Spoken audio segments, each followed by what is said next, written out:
Part three. So, one thing that I would say, we're getting to the point where we hear the voice that was heard like a sound of harpists playing, okay?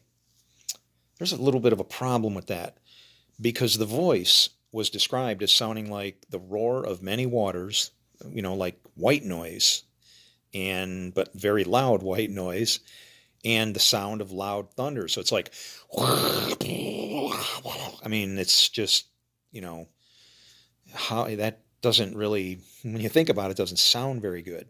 But again, in the previous video, explained that the voice of many waters are the different languages, the different ways with which God can water the seed that is within you. The other way is that the seed just flat out obeys, and then that is following the staff. And then that means that you are obeying the commands of God. That's the voice of thunder. But it's described, it says, the voice I heard was like the sound of harps playing, or I'm sorry, harpists playing their harps. So again, harpists, the sound of harpists playing their harps. Okay? Remember, David played the harp, very, very special person. He okay, had the heart of God. Let's see, murdered one of his people, his own people, so that he could steal his wife, and then tried to hide it. Okay, actually walked up to the gates of the Philistines and drooling and whatever, and they were just like, "Oh, he's crazy. Just leave him alone." Okay, David was not like your normal person. All right,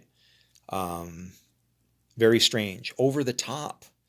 Over the top. He always had to dig into it like that much more and that much farther, right? But what David was very awesome about David was that he realized that even in his depravity, his state, his condition, what he was, he knew, as I know, and I'll tell you, you are already forgiven. You're already forgiven. And people think that means I did something wrong and then God said, that's okay. That isn't what God does. See, whatever you do is written against this law of God, coming across as a blessing and a curse. So no matter what it is that you do, it's forgiven, which is to say redeemed, redeemed of the earth. You are the earth. So everything that you do is redeemed or reconciled against the law of God. And then that defines who it is that your father is. There's two fathers, but the son always does what he sees his father doing. So you can tell the father by the son.